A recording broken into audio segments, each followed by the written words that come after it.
अच्छा, जो लोग नौ नक्श लिखते हैं ना,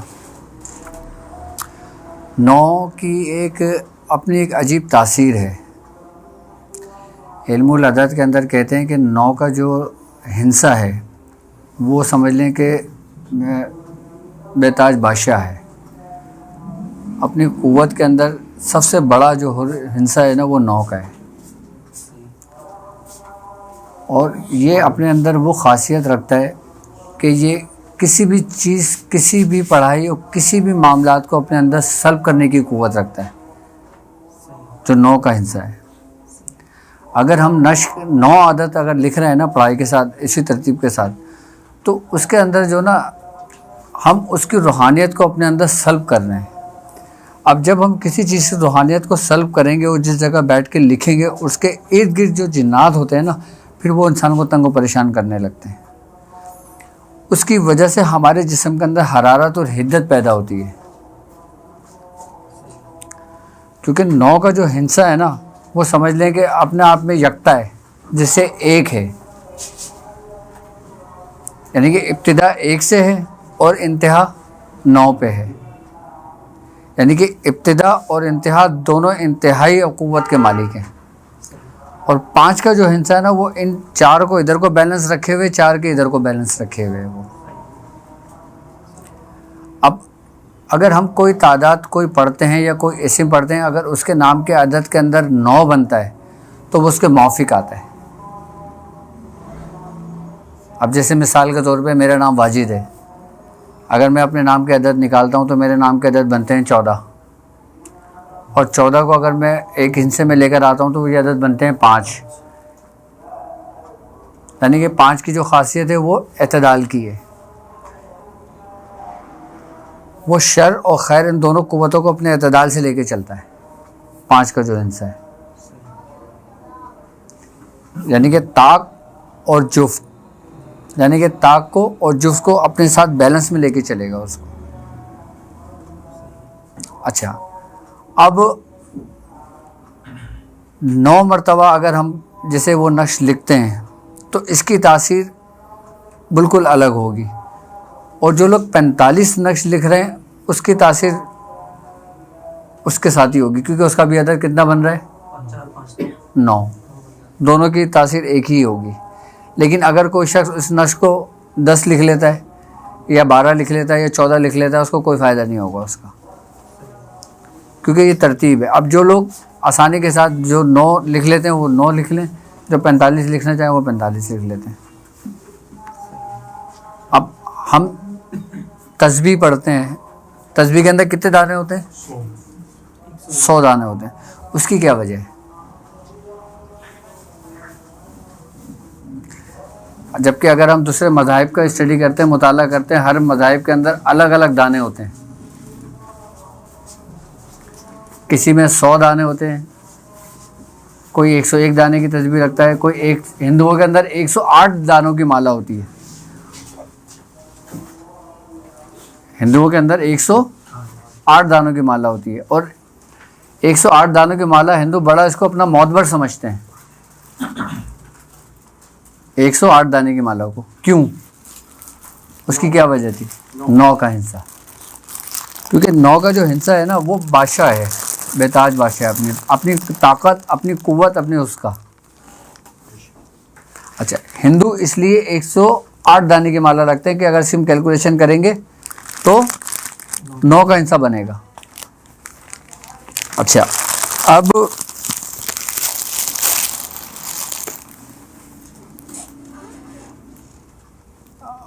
हम लोग जो तस्बीह संभाल करते हैं वो 100 दाने की करते हैं। 100 दाने की तस्बीह होती है ना, और एक मन का होता है जो ऊपर सबसे ऊपर होता है, मन का ही कहते हैं ना उसको, जो कंगरा जो कहलाया जाता है। ठीक है, तो आधे इधर बैलेंस में रखे होते हैं, आधे इधर बैलेंस में रखे हुए होती है उसको। अच्छा, हम जो 100 दाने की तस्बीह करते हैं वो एक से करते हैं। हम अपनी बुनियाद इब्तिदा किससे करते हैं? एक से करते हैं, अदद हिंसे से। और वो लोग किससे करते हैं? अच्छा, उनकी क्या वजह है और हमारी क्या वजह है? पहले मैं हिंदुओं का बता दूं आपको। जो 108 दाने की माला इसको इस्तेमाल करते हैं ना, आपको याद होगा मैंने इनकी एक हिस्ट्री आपको बताई थी, उसने काली का रूप धारा था, कि उसने 108 राक्षसों को जो उसने कत्ल करा था। तो बास हिंदुओं के अंदर जो ना वो इसकी ये समझ लो कि पावर को हासिल करने के लिए वो जो 108 थे ना वो उसकी निस्बत से उसको लगाते हैं, वो उसकी निस्बत से उनको लगाते हैं। लेकिन आर्य निज़ाम के अंदर इससे बिल्कुल बरक्स है। वो लोग ये कहते हैं कि 108 जो दाने होते हैं ना, 108 का जो अदद है वो बाकायदा इनकी दिन और रात की कैलकुलेशन से उन्होंने एक तरतीब दिया है। आर्य निज़ाम का क्या है वो भी मैं समझाता हूँ। अभी पहले हिंदुओं का समझ लो कि वो लोग इसकी निस्बत से इसलिए पढ़ते हैं, वो ये कहते हैं कि हम जब ये चीज़ 108 दाने की मलका में कुछ मंत्र पढ़ते हैं या कुछ जंतर पढ़ते हैं या कुछ भी पढ़ते हैं तो हमें जो ना उसकी शक्ति मिलती है। हिंदुओं का ये अकीदा है अपना। आई बात समझ में? अच्छा, हिंदुओं का अकीदा ये भी है कि अगर किसी रूह को निजात दिलाने के लिए अगर कुछ पढ़ा जाए तो वो 25 दानों की तस्वीर में पढ़ेंगे। अगर वो रिक्स में खैर व बरकत के लिए पढ़ते हैं या किसी अच्छे काम के लिए पढ़ेंगे तो वो 30 दानों की पढ़ेंगे। अच्छा, हिंदुओं में भी ये है कि अगर वो किसी अच्छी चीज़ को अपने अंदर सल्ब करने के लिए पढ़ेंगे या किसी को हासिल करने के लिए पढ़ेंगे तो वो 100 दानों की तस्वीर पढ़ेंगे। लेकिन हिंदुओं के अंदर सबसे ज़्यादा जो 108 दानों की पढ़ी जाती है वो आर्य निज़ाम के मातहत पढ़ी जाती है, क्योंकि ये आर्य कौम से चला आ रहा है ना, हिंदुओं का जो सिलसिला चला आ रहा है, इसलिए ये लोग 108 दाने की रखते हैं। अच्छा, हम लोग जो 100 दाने की तस्वीर पढ़ते हैं ना, हम पढ़ते हैं अपने बुज़ुर्गों की निस्बत से, क्योंकि ये एक का हिस्सा बनता है और एक का हिस्सा जो बनता है ना वो हमारा जो मकसद, हमारा जो फोकस होता है वो अहाद होता है, यानी कि रब की ज़ात होती है जो वादा उला शरीक है। हम उसकी निस्बत से ये काम शुरू करते हैं, ये पढ़ते हैं। और ये लोग जो करते हैं ये लोग उनकी निस्बत से करते हैं। अच्छा, हमारे यहाँ जो तरतीब होती है ना वो ये होती है जिस तरीके से बुजुर्गान दिन एक दूसरे को चीज़ें तालीम करते थे। अब जैसे तस्बीह पढ़ने का एक तरीक़ेकार होता है। अब ज़्यादातर लोग तस्बीह जब पढ़ रहे होते हैं तो तस्बीह पूरा राउंड कर देते हैं, जबकि तस्बीह जब पढ़नी चाहिए ना तो उसको पूरा जो मनका होता है ना उसको पार नहीं करना चाहिए, उसको वापस लौट जाना चाहिए। वापस कैसे लौटते हैं? जैसे मिसाल ये तस्बीह है, ठीक है, हमने यहाँ से पढ़ना शुरू करी, अब हम ये पढ़ते आ गए, अभी हमने पूरी पढ़नी शुरू कर दी तस्बीह, ठीक है। अब इसको हमने ऐसे पार नहीं करना, हमने यहाँ रुक के यहीं से लौट जाना है। अच्छा, ऐसा क्यों करते हैं? उसकी क्या वजह है? पार क्यों नहीं करते? हम तो सिर्फ तादाद ही मुकम्मल कर रहे होते हैं ना, हाथ की वजह से, क्योंकि कालू इन्ना लिल्लाहि व इन्ना इलैहि, हर चीज़ ने अपने लौटना है, असल की तरफ लौटना है। तो हम इसी तरफ फहराते हैं, इसलिए फहराते हैं कि ताकि हमारा जो एक सर्कल घूम रहा होता है ना रूहानी, अच्छा हम जो चीज़ पढ़ रहे होते हैं ना हमारे अंदर एक हरारत और एक हिद्दत पैदा हो रही होती है। अब जब एक हरारत और एक हिद्दत को जब तुम लौटाओगे ना तो उसके अंदर तेज़ी आएगी, और जब पार कर जाओगे तो स्लो हो जाएगा। तो इसलिए बुजुर्गान दीन जब तस्बीह पढ़ने को बताते हैं, जब इसको लौटाने का कहते हैं तो उसकी वजह, उसकी रीज़न ये होती है कि उसके अंदर रूहानियत ठहरती है, रूहानियत कायम मकाम होती है। और बाकायदा जिस जगह बैठा जाता है, जिस जगह पढ़ा जाता है, उस जगह भी उससे मुतासिर होती है, यानी कि फ़ायदा होता है उस जगह को भी। यानी कि अगर वो बंदा अगर तस्बीह इस्तेमाल कर रहा है, तस्बीह में भी फ़ायदा है, जहाँ नमाज पे भी फ़ायदा है, उसके हर चीज़ में फ़ायदा है, क्योंकि हर चीज़ का नुज़ूल हो रहा होता है, रूहानियत का ज़हूर हो रहा होता है उसके ऊपर। इसी तरतीब के साथ ख़ास इसीलिए बुजुर्गान दीन फरमाते हैं कि जब तुम कोई चीज़ तस्बीह को पढ़ा करो तो वापस लौटाया करो उसको फैलाया नहीं करो, उसको पार नहीं करा करो उसको, तो उसकी एक अलग तासीर है। अच्छा, एक तो होता है तस्बीह पर पढ़ना और एक होता है फिंगर पे पढ़ना। अच्छा, उंगलियों पे पढ़ने का भी तरीक़ेकार है, उंगलियों पे पढ़ने का भी तरीक़ेकार है। अब हम उंगलियों पे आप किस तरीके से पढ़ते हो? नॉर्मल पढ़ने शुरू कर दे तो ऐसे जैसे पढ़ते हो, जबकि ऐसे नहीं पढ़ी जाती। हाथों पे पढ़ने पे बुजुर्गान दिन ने बाकायदा इसको तरीक़ेकार समझाए हैं कि अगर आपने इसकी इब्तिदा करना है ना तो आपने सीधे हाथ से अपनी इस उंगली से यहाँ से शुरू करना है, आपने ऊपर की जानिब पढ़ना है ऐसे। हाँ, लोग ऐसे चल रहे होते हैं, ऊपर से चल रहे होते हैं, जबकि ऊपर से नहीं चलना चाहिए। इंसान नीचे से ऊपर की तरफ जाता है या ऊपर से नीचे की तरफ आता है? तो नीचे से ऊपर की तरफ जाएगा ना, तो उसकी तरतीब इस तरीके से करनी चाहिए, यहाँ से पढ़नी चाहिए। जैसे हम कोई पढ़ रहे होते हैं अल्लाहु अल्लाह अल्लाहु अल्लाह अल्लाहु अल्लाह, इस तरीके से हम इसको पढ़ने शुरू करेंगे यहाँ से ऐसे। फिर जब यहाँ पर ख़त्म हो जाएगा फिर हम इस फिंगर से शुरू करेंगे, यानी कि हमने इस फिंगर से शुरू करा तो फिर इसी फिंगर से शुरू करेंगे, फिर हम इसको पढ़ना शुरू कर देंगे इसको। अच्छा, अब ऐसा क्यों करते हैं? क्योंकि हम जब अपनी फिंगर्स के ऊपर पढ़ रहे होते हैं ना, तो इसका असर जो होता है ना वो हमारे लतीफ़े पर होता है। कौन सा लतीफ़ा होता है? लतीफ़ा नफ्स पर। किस पर होता है? लतीफ़ा नफ्स पर इसका असर होता है। अच्छा, आज मेडिकल साइंस कहती है कि यहाँ के जो मसाम होते हैं ना, अगर हम इसको मुख्तलिफ पुश करें ना तो हमारे इतने हिस्से को आराम आता है, मैदे के हिस्से को। जबकि हमें हमारे बुजुर्गान दीन ने जो चीज़ें तालीम करी हैं हम उसी से कर रहे हैं, तो अपना हर मर्ज़ का इलाज कर लेते हैं। यानी कि इनका सबसे बड़ा असर जो होता है ना वो इंसान के मैदे पर होता है। अच्छा, अब मैदा ही जो ना तमाम बीमारियों का घर है। अच्छा, हम इसी तरतीब के साथ हमें कितने फ़वाइद हो रहे हैं लेकिन हम इससे गाफिल हैं। अच्छा, इस तरतीब के साथ अगर आप कोई अमल करेंगे ना, उसका फ़ायदा सबसे बड़ा पता है क्या होगा? उसका सबसे बड़ा फ़ायदा ये होगा कि आपको इस्तकामत दी जाएगी। यानी कि आपको इस्तकामत इस सूरत मिलेगी कि आप एक दिन के बाद दोबारा खुद करेंगे, दूसरे दिन के बाद दोबारा खुद पढ़ेंगे, आप भूल नहीं सकते। क्यों? क्योंकि आपकी फिंगर्स जो ना आपको इंडिकेट कर देंगी कि तुमने पढ़ना है। अच्छा, इस तरतीब के साथ अगर हम पढ़ते हैं ना तो ये समझ लो कि हमारे नफ्स को भी फ़ायदा हो रहा होता है, हमारे कल्ब को भी हो रहा होता है, हमारी रूह को भी होता है और सिर व खफ़ी को भी होता है।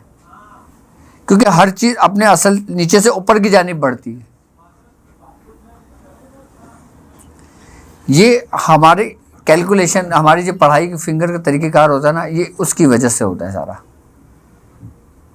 आपने देखा होगा ना, अक्सर बुजुर्ग बैठे होते हैं। अब आप ये देखें, अक्सर जो लोग मुराकबे के अंदर बैठते हैं, अब मुख्तलिफ मज़ाहिब के लोग जब वो बैठते हैं तो वो किस तरीके से शेप बनाते हैं अपना? इस तरीके से शेप बनाते हैं। उसका क्या वजह है? उसकी क्या रीज़न है? हाँ, अच्छा, ये चीज़ जब आप दबाएंगे ना, इसको हल्का सा पुश करेंगे, ये पुश करेंगे तो आपके जिस्म के ऊपर से थकावट उतरेगी।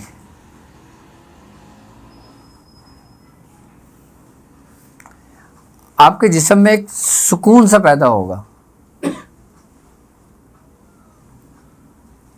एक्यूपेंचर वाले होते हैं ना, जब वो उनको जब पढ़ते हैं वो, तो उनको बाकायदा हर मसाम के बारे में पढ़ाया जाता है कि किस मसाम का ताल्लुक इंसान के किस आज़ा से है। जैसे योगा हो गया। अच्छा, योगा की भी 99 मंजिलें,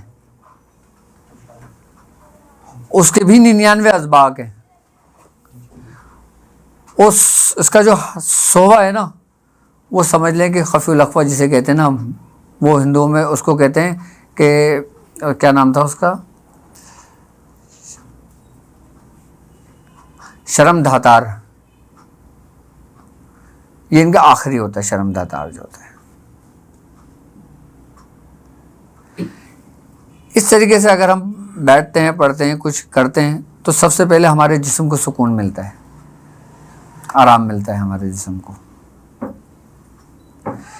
ये तो हो गई हमारी तस्बीह की पूरी तहरीकें और तस्बीह का तरीक़ेकार, पढ़ने का तरीक़ेकार, जिसमें अक्सर लोग बहुत ज़्यादा गलतियाँ करते हैं।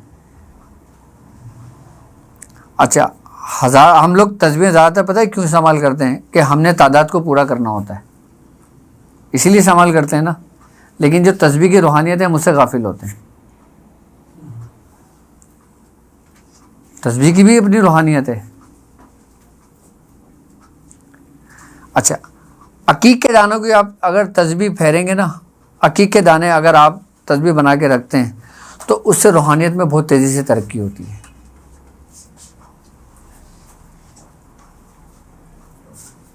किससे? अकीक के दाने से। मरजान के दाने की आप तस्बीह बनाते हैं ना तो उससे आपको बहुत जल्दी फ़ायदा होता है। अच्छा, मरजान, अकीक और फिरोज़ा नहीं, याकूत, ये 4 पत्थर ऐसे हैं कि इन चारों पत्थरों का ताल्लुक चारों अनासिर से है। किन चारों पत्थरों का? अकीक, मरजान, फिरोज़ा और याकूत। अल बैरूनी अपनी किताब में इन चारों पत्थरों के बारे में लिखता है कि इन चारों पत्थरों का ताल्लुक इंसान के चारों अज़ाए रईसा से होता है और चारों अनासिर से इसका ताल्लुक है। अल बैरूनी ने इसके ऊपर बड़ी रिसर्च की है बाकायदा और पूरी किताब लिखी है। अल बैरूनी कहता है कि जो पत्थर मरजान है इसका ताल्लुक हमारे जिस्म के अंदर खून से है, ब्लड की सर्कुलेशन से है। ये ब्लड की सर्कुलेशन को अपने एतदाल पर लेकर आता है। आपने खाना नहीं है, इसको पहनना है, इसको इस्तेमाल करना है, क्योंकि जो चीज़ हमारे जिस्म से मस होती है ना उसका असर हमारे जिस्म पर होता है। और इन पत्थरों की बाकायदा अपनी तासीर हैं। अल बैरूनी अपनी किताब में लिखता है कि अगर किसी शख्स को थैलेसीमिया को जैसा कोई मर्ज़ है ना वो अगर हो जाए, या खून की कमी हो जाए, या खून में कोई इन्फेक्शन हो जाए, या खून का कोई भी मर्ज़ उसके जिस्म में हो, तो वो मरजान पत्थर को पहन ले। कुछ दिनों के बाद उसके मर्ज़ में अफाका होना शुरू हो जाएगा। ये किसकी तासीर बता रहा है? मरजान की तासीर बता रहा है। अल बैरूनी अपनी किताब में बाकायदा लिख रहा है इसके बारे में। इसने पूरा कानून लिखा है इसका, पत्थरों का, उसके मुतालिक। और ये समझ लें कि ये मरजान पत्थर जो है ना, इसकी ये ख़ास बात और है कि इससे शैतान दूर होता है।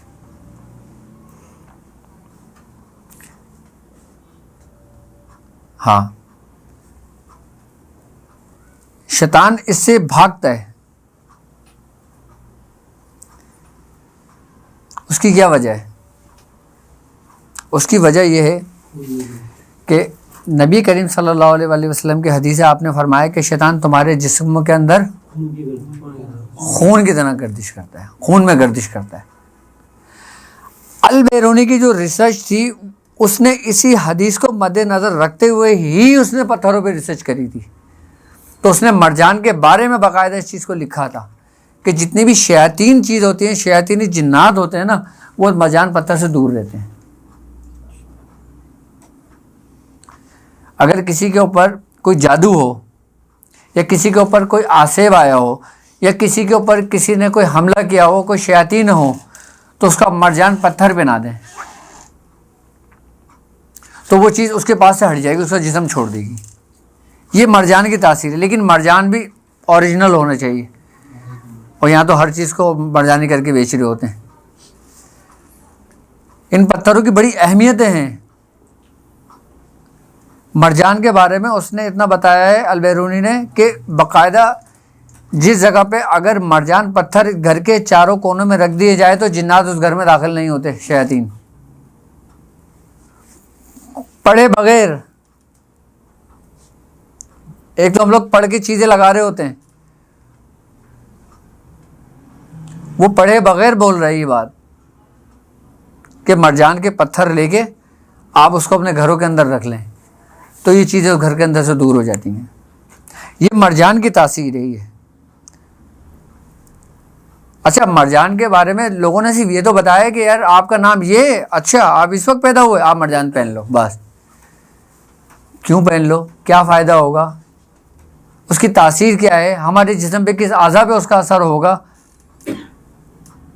अगर हम इस नीयत से पहनते हैं कि भाई हमें फ़ायदा करेगा, तो क्या फ़ायदा करेगा हमें ये?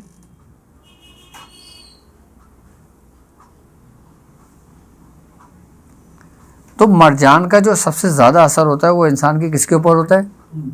खून के ऊपर होता है। अच्छा, आप ये देखें कि जब कोई इब्तिदाई हालत में होता है और जब वो रूहानियत में रास्ते पे कदम रखता है और उसके अंदर एक डर व खौफ होता है। अब हर लोग आपकी तरह बहादुर तो नहीं है, एक डर भी होता है ना कि यार मैं कोई मुझे चीज़ें नुकसान ना पहुंचा दें, मुझे ऐसा ना हो जाए, मुझे वैसा ना हो जाए। तो उसके इब्तिदाई हालत में वो मरजान अपने हाथ में डाल ले, अपनी उंगली में, उसके दिल से डर व खौफ निकल जाएगा। अच्छा, ये तो बात हो गई किस पत्थर की? मरजान की। अब याकूत, अब अलबेरूनी याकूत के बारे में क्या कहता है? याकूत के बारे में कहता है कि ये याकूत पत्थर जो ना इंसान के कल्ब के लिए बहुत फ़ायदेमंद है, दिल के लिए बहुत फ़ायदेमंद है, दिल के अमराज के लिए बहुत फ़ायदेमंद है। ये दिल को तक़वियत बख्शता है याकूत पत्थर। आपने देखा होगा अक्सर दवाओं के अंदर याकूत पत्थर की भी उसमें दवा में डाला जाता है। क्यों? क्योंकि वो दिल को तक़वियत देता है, दिल को फ़ायदा करता है। ये तो अभी मैं वो बता रहा हूँ जो मेडिकल की उससे, जैसे बीमारियाँ होती हैं दिल की, जिसकी शरियानें किसी की ब्लॉक हो जाती हैं, जो दिल के वॉल बंद हो जाते हैं। आई बात समझ में? तो वो याकूत पत्थर का इस्तेमाल करें। याकूत पत्थर का असर इंसान के कल्ब पर होता है। किसका? याकूत पत्थर का असर। अच्छा, इसके साथ साथ जब इंसान लतीफ़ा नफ्स से लतीफ़ा कल्ब की तरफ सफ़र करता है तो बाकायदा तौर पे याकूत पत्थर उसको वो होता है, उसको बाकायदा तौर पे इस्तेमाल करने के लिए हुक्म दिया जाता है। अब लोग ज़िक्र कल्बी करते हैं। आप देखें जो सलासिल की इजाज़त से और सलासिल की निस्बत से बाकायदा किसी साहिब मसनद बुज़ुर्ग से वो करते होंगे तो वो यकीनन याकूत पत्थर अपने पास रखते होंगे, क्योंकि उससे जो ना जो कल्ब का जिक्र होता है ना वो जल्दी जारी हो जाता है। देखो, जारी तो कलाम इलाही से ही होना है, लेकिन याकूत का एक असर उसके कल्ब पे ज़रूर होता है।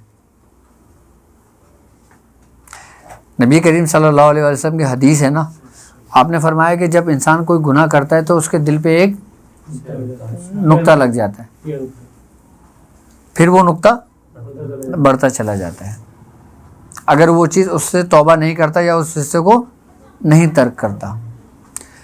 याकूत पत्थर की ये तासीर है, क्या? याकूत पत्थर की ये तासीर है कि उसका असर इंसान के कल्ब के उसके पिछले हिस्से पर होता है। कौन से हिस्से पर होता है? पिछले हिस्से का ताल्लुक ही इंसान की रूहानियत से होता है, जो कल्ब में होता है, जिसके बारे में कहा जाता है कि अल्लाह के घरों से घर है। अगर कल्ब को देखो आप तो कल्ब की जो शबी है वो क्या है? उल्टा है ना। अच्छा, कल्ब के अगर लग़वी मायने देखोगे ना तो क्या है? उलटने के, उल्टे के, जिसको हम दिल कहते हैं। तो याकूत का जो ताल्लुक है ना वो किससे है? हमारे कल्ब से, कल्ब के पिछले हिस्से से उसके। अच्छा, अगर आप जिक्र कल्बी करते हैं और अगर आपके हाथ में या आपके पास या आपकी जगह पर याकूत पत्थर है तो सबसे पहली बात बताऊं कि आपके अंदर एक तासीर पैदा होगी, आपका दिल लगेगा उसके अंदर, उकताहट नहीं आएगी, आप उकसाओगे नहीं। अच्छा, बाद लोग जिक्र कर रहे होते हैं ना, कल भी जिक्र कर रहे होते हैं, तो एक वक्त ऐसा आता है कि उनका दिल मतलाने लगता है, जैसे दिल मतली होता है ना, जी मतली होता है, जैसे वोमिटिंग सी फील होती है, वो कैफियत होने लगती है। क्यों? क्योंकि जब इंसान ज़र्ब लगाता है ना तो उसकी 2 ज़र्ब सही जगह पे लगती है और बाकी 8 ज़र्बें गलत जगह पे लगती हैं, तो उसकी वजह से उसके अंदर ये कैफियत पैदा होने लगती है। अगर ज़िक्र कल्बी एक सही तरतीब के साथ ना किया जाए ना तो इंसान को ये माजूर कर देता है। क्या कर देता है? पैरालाइज कर देता है। क्यों? क्योंकि जब वो अल्लाह अल्लाह अल्लाह अल्लाह अल्लाह की जब टकरे मार रहा होता है ना, तो सबसे ज़्यादा मुतासिर उसकी रीढ़ की हड्डी होती है। जब भी कहते हैं कि जिक्र किसी साहिब मसनद से ही लेकर करने चाहिए, उसकी इजाज़त, उसका तरीक़ेकार। भाई सरकार दो आलम सल्लल्लाहु अलैहि वसल्लम ने, आपने हज़रत अली रज़ी अल्लाह ताला अन्हु को बुलाकर बाकायदा आपको जिक्र तालीम किया था और आपको इजाज़त दी थी। सरकार दो आलम सल्लल्लाहु अलैहि वसल्लम ने, आपने हज़रत अली रज़ी अल्लाह ताला अन्हु को बुलाया और कहा कि इस निशिस्त से बैठो। हज़रत अली उस निशिस्त से बैठे। आपने फरमाया इस तरतीब से ला इलाहा इल्लल्लाह कहो। आपने ला इलाहा इल्लल्लाह कही। सरकार दो आलम ने 3 दफ़ा कर कहलवाया आपसे, हज़रत अली से। आपने 3 दफ़ा ला इलाहा इल्लल्लाह की ज़रब लगाई। उसके बाद हज़रत अली रज़ी अल्लाह ताला अन्हु फरमाते हैं कि मेरे अंदर से तमाम राज से पर्दा उठ गया था।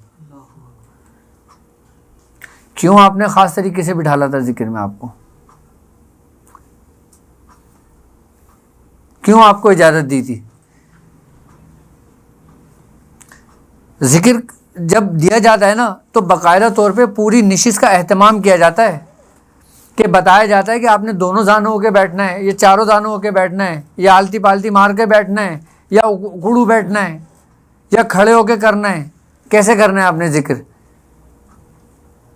और जो लोग कह देते ना कि सिर्फ ला इलाहा इल्लल्लाह का जिक्र करो, वो फिर किसी न किसी बीमारी में मुब्तला हो जाते हैं।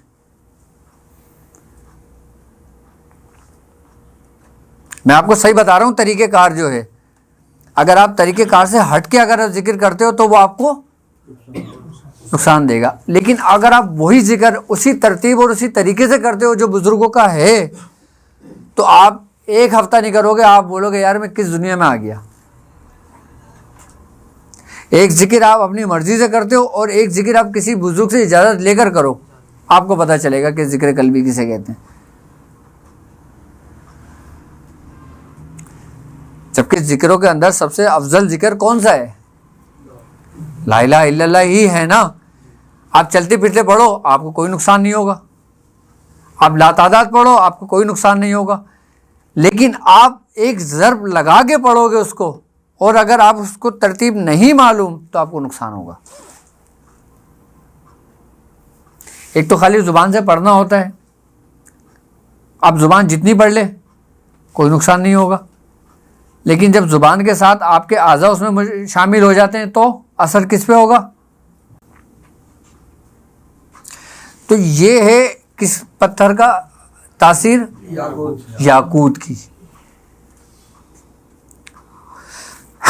और बाकायदा लतीफ़ा क़ल्ब जब अपने उरूज को पहुंचता है, जब क़ल्ब से इंसान कहाँ पे दाखिल होता है?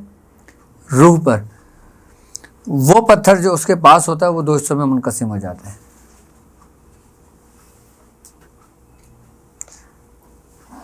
ये बुजुर्गों के तजर्बात हैं। ये मैं आपको वो बातें बता रहा हूँ जो हमारे और मियाँ हुज़ूर के दरमियान एक कमरे में हुआ करती थी। ये वो नहीं जो मियाँ हुज़ूर आम बातें करते थे। एक जिक्र की मंजिल में जब दूसरे जिक्र की मंजिल में दाखिल हुआ जाता है, तो वो क्या क्या कैफियतें होती हैं, फिर वो क्या क्या चीज़ें इस्तेमाल कराई जाती हैं, और फिर उस दौरान किन किन बखूरात का इस्तेमाल होता है, वो करवाया जाता है।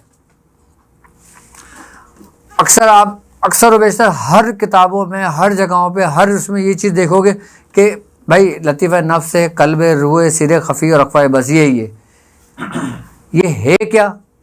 इसकी मंजिलें क्या हैं? इसकी तरतीब क्या है? इसमें ठहरना कहाँ है, निकलना कहाँ है, रुकना कहाँ है, चलना कहाँ है, और किस मकाम पे ठहरना इसका कुफ्र है, किस मकाम पे ठहरना इसका ज़ंदीक कर देता है, किस मकाम पे ठहरना इंसान को कामिल कर देता है।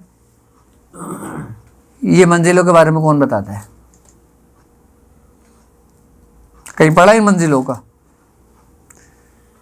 जबकि ये इन्हीं लताइफात का तो है सब कुछ, इसी लतीफ़ों का तो, इन लताइफात का तो है ही है सब कुछ, इन्हीं का तो रास्ता है ही है। लतीफ़ा नफ्स का, कल्ब का, रूह का, सिर का, खफ़ी का, अख़फ़ा का। मसला ये ना कि अभी लोग नासूस से ही नहीं निकले तो आगे की मंजिलें किसको बताओगे?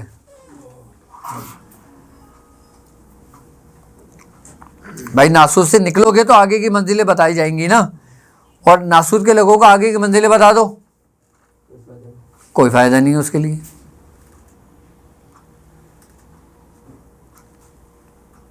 लेकिन याद रखना कि इजाज़तें वही होती हैं जो जिक्र और अस्कार की होती हैं, और ये मंजिलें जो ना बगैर जिक्र के तय नहीं होती, ये मकाम बगैर जिक्र के तय नहीं होते। अच्छा, हम लोगों की जो बुनियाद है ना, क्या है? हम लोगों की जो बुनियाद है वो किससे है? फिक्र से, गौर व फिक्र से, तवज्जो से, यकसुई से, इसी से है ना। ठीक है, ये दूसरे मज़ाहिब में इसकी इंतहा है और हमारे मज़ाहिब में ये इब्तिदा है। अब बड़े बुजुर्ग फरमाते हैं ना कि जिक्र बेफिक्र कुत्ते की भाव। जिस जिक्र में फिक्र ना हो वो बिल्कुल आपके लिए बेसुध साबित है।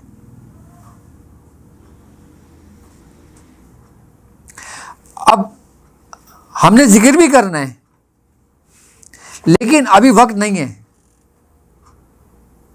अभी वक्त क्या है कि अभी हम उस चीज़ को अपने आप को तैयार कर रहे हैं। जब तक हम अपने आप को किसी चीज़ के लिए तैयार नहीं करते, हम उस मकाम पे नहीं पहुंच सकते।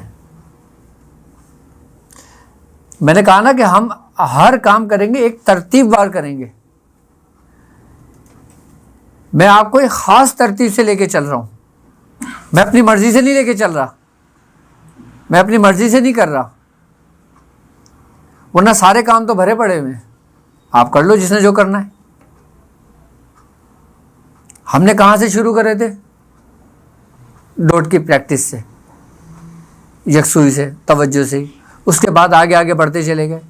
जब जिक्र का टाइम आएगा ना, पता है कब आएगा? कि जब आपको मुराकबा तालीम किया जाएगा। अच्छा, आज एक मज़े की बात बताओ, लोग मुराकबा करते हैं, मुराकबा कहते हैं ना। अब मुझे ये बताओ कि मुराकबा है क्या?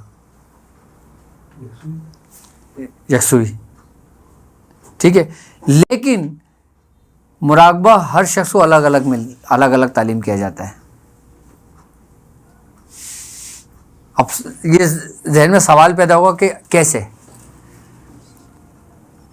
अगर दुनिया के अंदर 1 अरब लोग मुराकबा करते हैं तो क्या वो अलग अलग तरीके से करते हैं?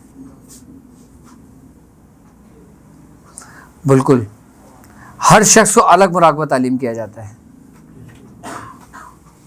उसकी यकसुई और उसकी बिसात के मुताबिक। इब्तिदाइया की बात कर रहा हूं मैं, किसकी? इब्तिदाई दौर की। जब वो अपने आप को उस मुराकिब होने पे बिल्कुल घुल मिल जाता है, यानी कि फिर वो उसकी सोच, उसका जिस्म, उसकी रूह सब एक मकाम पर आ जाती है, उसके बाद जाके उसको फिर मुराकबा गौसी आता होता है, जो फिर सबके लिए एक जैसा होता है। उस वक़्त तक नहीं मिलता है कि जब तक आपका अपना मुराकबा कामिल ना हो जाए। अब महात्मा गौतम बुद्ध के जो पैरोकार हैं वो मुराकबा करते हैं, तो क्या वो उनको फ़ायदा नहीं होता? होता है फ़ायदा। क्यों होता है? क्योंकि वो उनकी अपनी रूहानी अपनी ही कुव्वत इरादी से होता है। अभी हम इस डॉट वाली मश्क से आगे निकलेंगे तो फिर मुराकबे में जाएंगे ना। मैंने सोचा था कि मैं 3 महीने बाद मुराकबे में दाखिल करूंगा, लेकिन मुझे नहीं लगता अभी 3 महीने और लगेंगे, क्योंकि वो कैफियतें तो पैदा हो ना।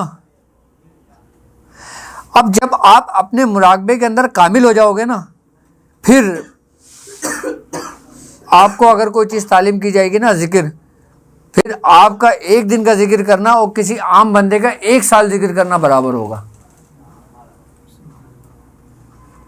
किसी आम बंदे का, अगर कोई आम बंदा 1 साल जिक्र करता है और आप 1 दिन जिक्र करते हो तो वो बराबर होगा, उसकी तासीर बराबर होगी, उसकी रूहानियत बराबर होगी। सिर्फ एक दिन जिक्र करने का। आप आहिस्ता आहिस्ता एक ऐसे रास्ते से गुजर रहे हो कि आपका चलना फिरना उठना बैठना पूरा इबादत हो जाएगा और आपको नहीं पता होगा। इन्हीं मामलात पे, इन्हीं चीज़ों पे बुजुर्गान ने दीनी पूरी पूरी रियाजतें करी हैं और अपनी अपनी पूरी पूरी जिंदगियां सर्व कर दी हैं। आज जिनके नाम हैं क़यामत तक नाम रहेंगे, जिनका फैज़ जारी रहेगा। मियाँ साहब, आपकी सिर्फ तवज्जे की रूहानियत अगर आपको हासिल हो जाए ना तो वो आपकी नस्लों में मुंतकिल होती है।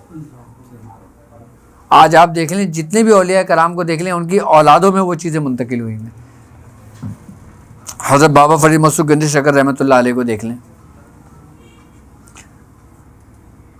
ख्वाजा ख्वाजगान ख्वाजा मोइनुद्दीन चिश्ती को देख लें आप, हज़रत सरकार गौस पाक को देख लें आप। ये वो कुव्वतें हैं जब वो मुराकिब होके जब मिलती हैं इंसान को। मुराकबा करना कोई आसान नहीं है इतना। मुराकबा ये नहीं है कि हम इस्म ज़ात का तसव्वुर करके अल्लाह बस बन करके बैठ जाएं, ये मुराकबा है। सारी ज़िंदगी बैठे रहो, कुछ नहीं होगा। अब आप लोग डॉट की जो प्रैक्टिस कर रहे हो, आपको ज़ाहिरी आंखों से रोशनी नज़र आ रही हैं, और जब आंखें बंद करोगे तो क्या नज़र आएगा? है ऐसा? यानी कि जो लोग आंख बंद करके देख रहे हैं वो तुम आंख खोल कर देख रहे हो। हज़रत अली रज़ी अल्लाह ताला अन्हु का कौल है, आपने फरमाया है कि तुम्हारी खलवत तुम्हारी जलवत से बेहतर होनी चाहिए। ये चीज़ें जो होती है ना, ये इंसान की खलवत को बिल्कुल एहसन अंदाज से बना देती हैं, बेहतरीन तरीके पे ले आती हैं। अच्छा, इंसान की तबीयत खुद ही भी दुनियावी मामला से हट जाती है, फिर वो अपने असल की जानिब लौटता है।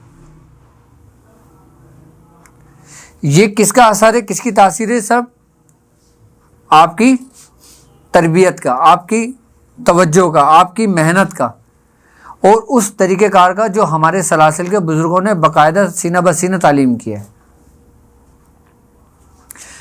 अच्छा, हमारे खानवादे के अंदर ना ज़िक्र इतनी आसानी से नहीं दिया जाता।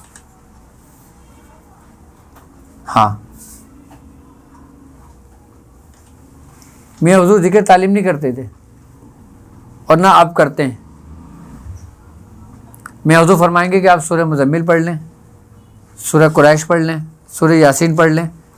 जब आप उन मंजिलों से निकलोगे, जब वो देखेंगे कि हाँ अब असल को देना चाहिए, यानी कि जब तक बर्तन साफ़ नहीं होगा उसके अंदर खाना आप कैसे खाओगे? मियाँ हुज़ूर पहले बर्तन को साफ़ करते हैं।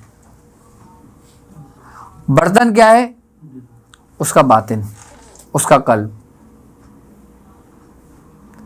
जब तक वो साफ़ नहीं होगा कोई जिक्र, इसमें आज़म भी आपको तालीम कर देंगे ना, कोई फरिश्ता भी आपको बता देगा ना, तो भी फ़ायदा नहीं होगा। हाँ, अब लोग पढ़े होते हैं ना बाकायदा, लोग आपने देखा होगा, कोई इसमें आज़म बताता फिर रहा है, कोई बता रहा है कि भाई मैं तुम्हें इसमें आज़म, तुम्हारा नाम क्या है, तुम्हारे वालिद का नाम क्या है, तुम्हारी डेट ऑफ बर्थ क्या है। अब उसके हिसाब से जो तुम्हारे नाम के अदद बनते हैं, और फिर वही अस्मा इलाही के नाम के अदद बनते हैं। लो जी ये पढ़ो, ये इसमें आज़म है आपके लिए। ये इसमें आज़म नहीं है। इसमें आज़म तो वो है जो इंसान का कल्ब बदल दे। इसमें आज़म आपको आपके लिए तालीम किया जाता है क्या? नहीं, ये गलत फहमी है। और जो लोग अपने लिए इसमें आज़म तालीम करते हैं ना, मांगते हैं, उनको कोई फ़ायदा नहीं होता, क्योंकि इख्तियार तो शैतान ने मांगा था। क्या? वो गुमराह हो गया और हज़रत आदम ने सर खम कर दिया था, आजिज़ी इख्तियार कर ली थी, आपको मार्फत दे दी गई। अब इसमें आदम को क्या समझते हैं लोग? इसमें आज़म हमेशा अगर आपको तालीम किया जाएगा ना तो वो आपके लिए नहीं होगा। हाँ, पारस पत्थर देखा है, सुना है पारस पत्थर के बारे में कि जिसको वो छू लेता है उसको, इसमें आज़म की मिसाल ऐसी है कि जिसके पास होता है ना, जो उससे मिलता है ना, वो उसको सोने का बना देते हैं। पारस पत्थर खुद सोना होता है? तो पत्थर है। तो इसमें आज़म की मिसाल ऐसी है कि अगर आपके पास इसमें आज़म है ना, तो आप जिसमें आज़म जिसके पास होता है या जिसको तालीम किया जाता है, उसका घर, उसकी खोली, उसकी झोपड़ी या उसका महल दुनिया में ऐसा चमक रहा होता है जैसे आसमान पे सितारे चमक रहा होता है।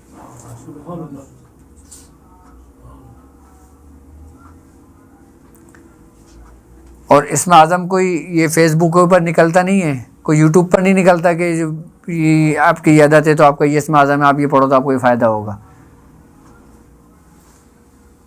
इसमें आज़म तो एक अल्लाह का एक राज है, और वो राज पता है क्या है? क्या है वो राज? ही सरकार दो आलम सल्लल्लाहु अलैहि वसल्लम की ज़ात है। सरकार दो आलम सल्लल्लाहु अलैहि वसल्लम के 99 नाम ज़ाहिरी हैं और 99 नाम बातिनी हैं, जो अहले सुलूक में राइज हैं, अहले तरीक़त में राइज हैं। कभी सुना है? वो 99 नाम क्या हैं? ज़ाहिरी नामों का ये कमाल है कि आप जिस मकासद के लिए पढ़ें वो पूरा होता है, अगर आपको उसकी ख़ास तरतीब पता है तो बातिनी नामों का क्या हाल होगा?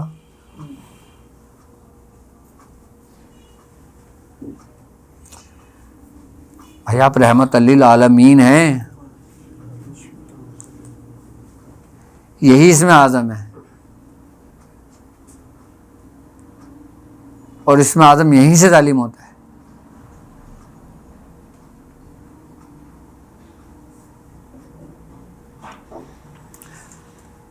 अब कौन सा पत्थर रह गया तुम्हारा?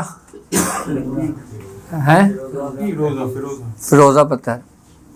अच्छा, फिरोज़ा पत्थर जो है ना, ये आसाब के लिए बहुत फ़ायदेमंद है। किसके लिए? यानी कि आपके असाबी निज़ाम के लिए, आपके नर्वस सिस्टम के लिए, यानी कि आपके दिमाग के लिए। पत्थरों के बारे में जो नॉलेज, जो मालूमात मैं बता रहा हूँ ना आपको, ये मेरी रिसर्च नहीं है, ये अल-बैरूनी की रिसर्च है ये। हाँ, और मेडिकल के अंदर बाकायदा तौर पर इनकी किताबें पढ़ाई जाती हैं, इनके लेक्चर्स हैं बाकायदा तौर पे जो मुख्तलिफ ज़बानों में तहरीर हैं। कुरान पाक में तो वाज़ेह ज़िक्र है, लेकिन इसकी तफसीर, इसकी तासीर तो बुजुर्गों ने बयान की है ना, कि मरजान किन काम में फ़ायदेमंद है। ये आपके दिमाग के लिए फ़ायदेमंद है। नहीं, फिरोज़ा किसके लिए फ़ायदेमंद है? असाबी निज़ाम के लिए, दिमाग के लिए। अच्छा, दिमाग के बारे में कहा जाता है कि ये हमारे जिस्म का, ये समझ लें कि इसकी अहमियत और इसकी हैसियत ऐसी है कि जैसे वज़ीर आज़म की होती है। मेडिकल के अंदर इसकी हैसियत और इसकी अहमियत ऐसी है जैसे वज़ीर आज़म की होती है। यानी कि हमारे जिस्म को तमाम पैगामात जो ना, वो आपका दिमाग दे रहा होता है। तो फिरोज़ा पत्थर जो है ना, वो असाबी निज़ाम को मजबूत बनाने के लिए इस्तेमाल किया जाता है। आपके असाब को मजबूत बनाता है, आपके दिमाग को तक़वियत देता है। आई बात समझ में? और जिन लोगों को नज़ला रहता है, जिन लोगों को ब्रेन ट्यूमर है, या अच्छा एक बात बताऊं, फिरोज़ा पत्थर इस्तेमाल करने वाले को कभी भी जो ना ब्रेन हैमरेज नहीं होगा, कभी भी नहीं होगा। उसकी क्या वजह है? फिरोज़ा पत्थर की तासीर, उसका असर पता है किस पर होता है? उम्मुल दिमाग पर। उमुल दिमाग के बारे में मैंने बताया तफसीली, जो क्या कहलाता है, जिसको चिप कहते हैं। हाँ, इसका ताल्लुक इससे उससे ऐसा होता है कि इसको कंट्रोल में रखता है। कौन सा पत्थर? ये समझ लें कि ऐसा है कि जिसके असाब कमज़ोर हों, जिसको अंदर एक डर व खौफ हो किसी चीज़ का, वो फिरोज़ा पत्थर का इस्तेमाल करे, उसके असाब मजबूत होंगे। दिमाग की जो दवाइयों के अंदर जो पत्थर इस्तेमाल किए जाते हैं उसमें फिरोज़ा भी किया जाता है। दवाएं जो बनाई जाती हैं उसमें फिरोज़ा का भी इस्तेमाल होता है दिमाग के मामलात में। अच्छा, दिमाग का ताल्लुक किससे है? पानी से। दिमाग आपके कितने 90% पानी है, 95% पानी है बल्कि। तो फिरोज़ा पत्थर जो होता है ना, ये समझ लें कि इसका ताल्लुक सारा आपके नर्वस सिस्टम से हो गया। अब जैसे मिसाल के तौर पर एक शख्स बैठा हुआ, अगर वो कोई बुरी खबर सुन लेता है तो उसके दिमाग में एकदम खौफ सा तारी हो जाता है, ब्लड प्रेशर हाई हो जाता है। उन लोगों के लिए फिरोज़ा फ़ायदेमंद है। अच्छा, ये असाब को भी कंट्रोल करता है। ये पत्थर असाब को भी कंट्रोल करता है। अच्छा, आपको एक बात बताऊं, जब किसी के ऊपर कोई शैतान अटैक करता है, कोई जिन्नात अटैक करता है, कोई बदरू अटैक करती है, कोई हमजात अटैक करता है, तो वो सबसे पहले जो ना इंसान के नर्वस सिस्टम को अपने काबू में करता है, कंट्रोल करता है। वो जो कहते हैं कि भैया बेकी बेकी बातें कर रहा है, ये अपने आपे में नहीं है। असल चीज़ क्या होता है, वो उसके दिमाग को कंट्रोल कर लिया, सब कुछ कंट्रोल कर लिया। इंसान के दिमाग, अच्छा ये चीज़ हिप्नोटाइज्म से भी होती है, मिसमेरिज्म से भी होती है, टेलीपैथी से भी होती है। दिमाग को कंट्रोल करना, आप चाहते हो ना कि आपका दिमाग स्ट्रांग हो, तो जो तरीक़ेकार मैंने आपको समझाएं मश्क के, कोई शख्स आपके दिमाग तक पहुंच नहीं सकता। कोई शख्स हो क्या, कोई शयातीन जिन्नात भी आपके दिमाग को करीब नहीं पहुंच सकता। सिर्फ आपकी प्रैक्टिस से। और फिरोज़ा पत्थर का सोने व सुहागा ये कमाल है कि वो उसके दिमाग को भी महफूज रखता है।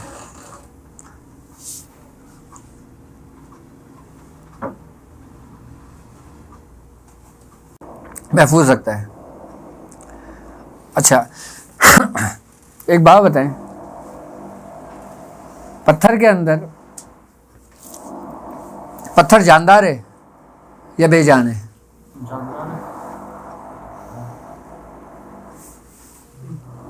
एक तासीर है उसकी, असर रखता है। खाने काबा में क्या है? हजर अस्वद क्या है? सफ़ा मरवा क्या है? हमारी सारी इबादतें किसके गिर्द घूम रही हैं?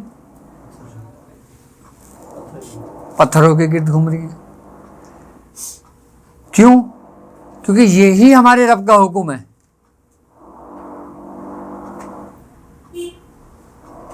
मस्जिदें किस चीज़ की बनी है? दरगाहें किस चीज़ की बनी हुई? दरगाहें किस चीज़ की बनी हुई?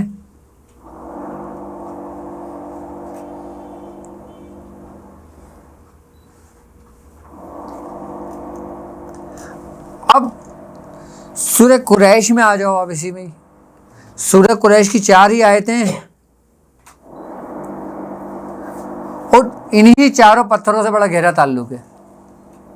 जिन चारों पत्थरों को बताया है, अभी कौन सा पत्थर रह गया? अकीक रह गया। अकीक का ताल्लुक किससे? आपके जिगर से।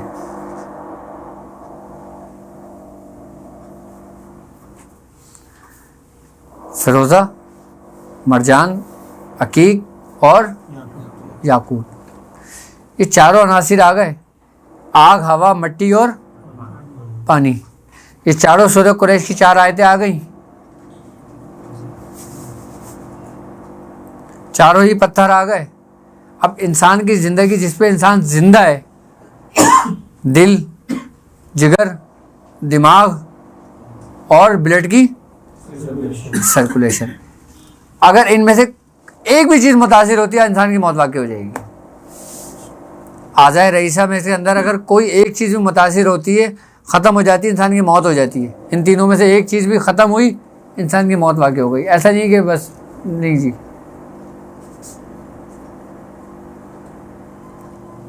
हाँ,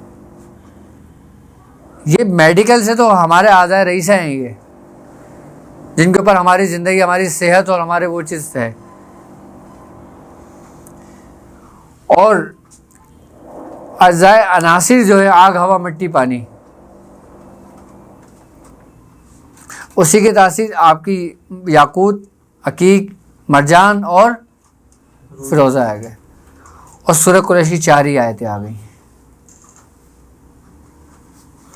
अकीक जिगर के लिए बहुत फ़ायदेमंद है।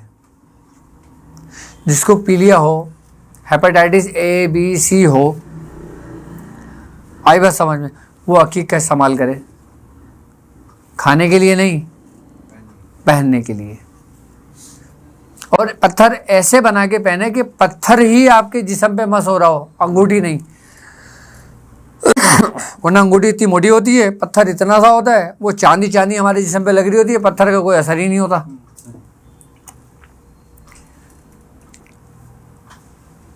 यानी कि पत्थर का आपके जिस्म से मस होना जरूरी है, क्योंकि हमारे जिस्म के अंदर जो मसाम होता है ना, ये सारा पैगाम अंदर लेके जाते हैं। आपको पता है, यही मुखबरी करते हैं। किसको? हमारे दिमाग को, कि कौन सी चीज़ जरासीम है, कौन सी खतरनाक है, कौन सी वो है, कौन सी गर्म है, कौन सी सर्द है, कौन सी वो है। आग के पास हाथ लेके जाओगे, फौरन मुखबरी हो जाएगी कि भाई आगे खतरा है। लेकिन एक पागल है, उसके लिए तो सर्दी और गर्मी दोनों ही बराबर है।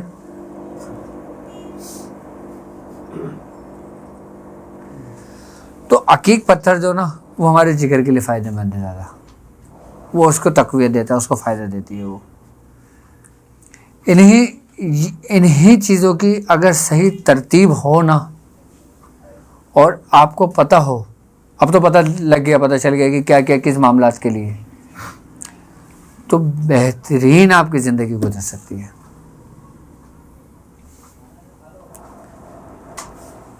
मैं आपको एक बात बताऊं, अगर इन्हीं आज़ाए तरतीब अनासिर की, अगर आपको इसकी तरतीब पता हो ना, तो आप अपनी उम्र, अपनी तबई उम्र आपकी आज कितनी रह गई है? 40-50 साल रह गई है, 60 साल रह गई होगी। आप इस उम्र से इसको 100 साल तो ऊपर ले जा सकते हो।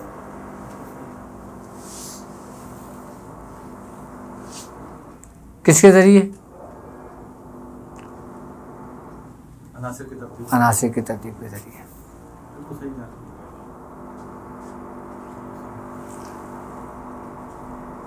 मौत तो बरहा के वो तो आनी है, लेकिन लैसा लिल इंसान इल्ला, कि इंसान को वही कुछ मिलता है जिसकी वो कोशिश करता है। अब वो उसके लिए कोशिश कर रहा है, उसको नहीं देगा। हाँ, तो इस पे अच्छा, इससे प्रैक्टिकल भी हुए हैं।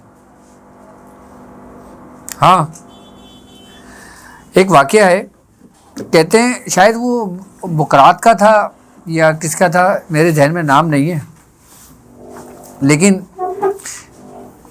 मैं उसने एक दफ़ा सुनाया था वाकया कि जब वो मरा था ना, मरने से पहले ना वो जाता था जंगलों में और कुछ जड़ी बूटियाँ लाता था, और उसको कूट कूट के जो ना एक हिस्से में तरतीब करके ना उसने एक दवा बनाई थी। उसने एक दवा तरतीब दी थी, दवा बनाई थी। तो उसके शागिर्द ने उससे पूछा कि उस्ताद, ये तुमने दवा किस चीज़ की बनाई है? शायद बुकरात का वाकया है, बुकरात ही का वाकया है शायद ये। तो है जहर दिया गया था ना, बुकरात ही का वाकया है शायद ये। तो हुआ ये, उसके शागिर्द ने उससे पूछा कि उस्ताद ये तुमने क्या बनाया है? ये कहता है कि मैंने इसके अंदर ज़िंदगी बनाई है। तो कहता है ज़िंदगी कैसे बनाई है? तो वो कहता है कि मैंने इसमें चारों अनासिर को महफूज कर दिया कि जो ज़िंदगी को बैलेंस रखते हैं। क्या रखते हैं? ज़िंदगी को बैलेंस रखते हैं। तो उसने अपने ख़ास शागिर्दों को बुलाया अपने पास और कहा कि जब मैं मर जाऊँ ना तो मुझे दफनाना नहीं, मुझे जंगल में ना फलां जगह पे मैंने खोली बनाई है, तो मुझे उस खोली में ले जाना। आई बात समझ में? और उस खोली में ले जाने के बाद मुझे वहाँ रख देना और मेरा जो ना मुंह खोल देना, या मुंह मेरा खुला हो, जब मैं मरूं तो मेरा मुंह खोल देना। और मट्टी की हांडी लेना, उसके अंदर उसने कुछ जड़ी बूटियों के नाम लिए।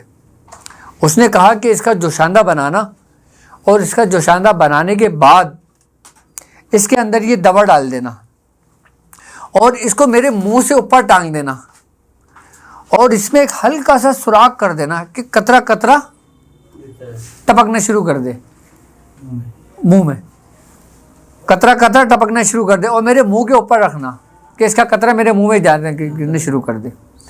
और तुम लोग दरवाज़ा बंद करके चले जाना। 40 दिन के बाद मैं बाहर आ जाऊंगा उठ के। कितने दिन के बाद? 40 दिन के बाद मैं उठ के बाहर आ जाऊंगा। खैर उसके साथ ऐसा ही हुआ। जब वो मरा, उसको जब रखा, वो टपका दिया, तो मैं हुज़ूर फरमाने लगे कि जब उसकी जो झोपड़ी बनी हुई थी ना, उसके इर्द गिर्द जो ना उसने कुछ ऐसा एसिड या कोई ऐसी चीज़ फेंक दी थी जो पूरी जो ना आग की तरह तपने लगी थी ज़मीन। और उसने ख़ास निशान लगाए हुए थे जहाँ से वो उस कमरे के अंदर दाखिल होता था, उसका शागिर्द चेक करने के लिए, देखने के लिए। उस कमरे के अलावा कोई उस जगह गुजर नहीं सकता था वहाँ तक पहुँच जाए। हुज़ूर फरमाते हैं फिर ख्वाब के अंदर जो ना एक बुज़ुर्ग की बशारत हुई जो साहिब अमीर था उस शहर का, कि जाओ और इस तरीके से वो है उसको ले जाके फेंको, तोड़ो और उसको दफनाओ। जब वो अमीर ने ये ख्वाब देखा उसने इग्नोर कर दिया। 3 दिन उसको ये ख्वाब नज़र आया। फिर चौथे दिन वो उठ के वो उस जगह पे गया। जब उसने देखा तो ख्वाब में उसको बिल्कुल वैसे ही सब कुछ नज़र आया, वैसा ही उसको सब कुछ नज़र आया। जब वो वहाँ पहुँचा उसने उसके शागिर्दों को बोला कि अब हमें अंदर जाना है। जाहिर सी बात है उनकी ज़िंदगी भी आई थी, उसने रास्ता बताया। जब उस रास्ते से वो अंदर पहुँचे ना तो तकरीबन 35 दिन गुजर चुके थे। उसके जिस्म के अंदर हरारत थी, उसके जिस्म के अंदर हरारत थी। और वही अल्लाह का हुक्म हुआ कि वो तोड़ा, उसको भी उठा के उसको वहाँ पे दफनाया। क्या दवा बनाई थी उसने अपने किसी शागिर्द को भी नहीं बताया था।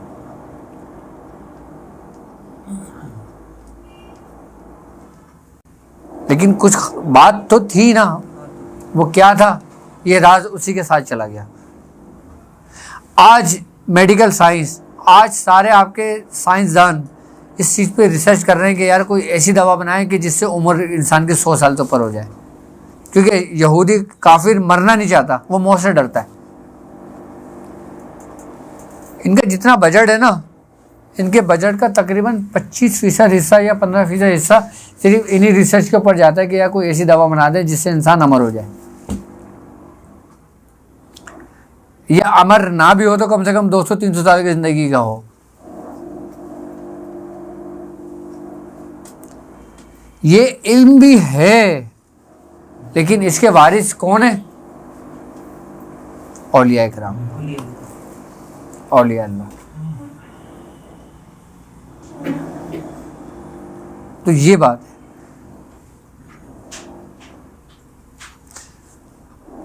तो यही जो अनासी की तरतीब है ना, उसी के जरिए सब कुछ तरतीब हुआ है। अच्छा, इन्हीं अनासिरों की तरतीब से सोना बनाया जाता है। जो कीमिया कह रहे हैं ना, कोई सोना बनाने में लगा हुआ है, कोई कुछ बनाने में लगा हुआ है, कोई चांदी बनाने में लगा हुआ है, कोई कुछ बनाने में लगा हुआ है। उसकी तरतीब भी इसी अनासिर से है। अच्छा, जो धातु होती है ना, उनका ताल्लुक भी अनासिर से होता है। क्या? अनासिर से होता है उनका भी ताल्लुक। लेकिन आपको इल्म और नॉलेज होना चाहिए कि कौन सी धातु का ताल्लुक किससे है, तो आप उसका इस्तेमाल कर सकते हो, वरना आपके लिए बेकार है। भाई इल्म सीखने का हुक्म क्यों दिया गया है? बस ये बात है। और मजे की बात ये देखो कि सूरह कुरैश की भी 4 ही आयतें। हाँ, और इससे बाकायदा अनासिर की तरतीब भी है, तस्खीर भी है। और इन्हीं 4 आयतों से सूरह कुरैश की।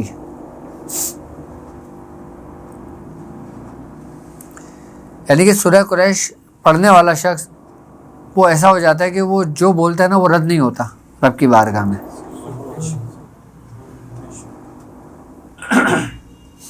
वो कभी रद्द नहीं होता।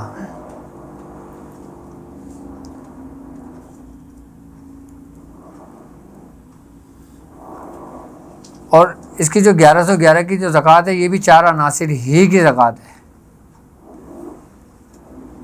1111 कितने अदद बनते हैं? कोई 4 अनासिर आ गए।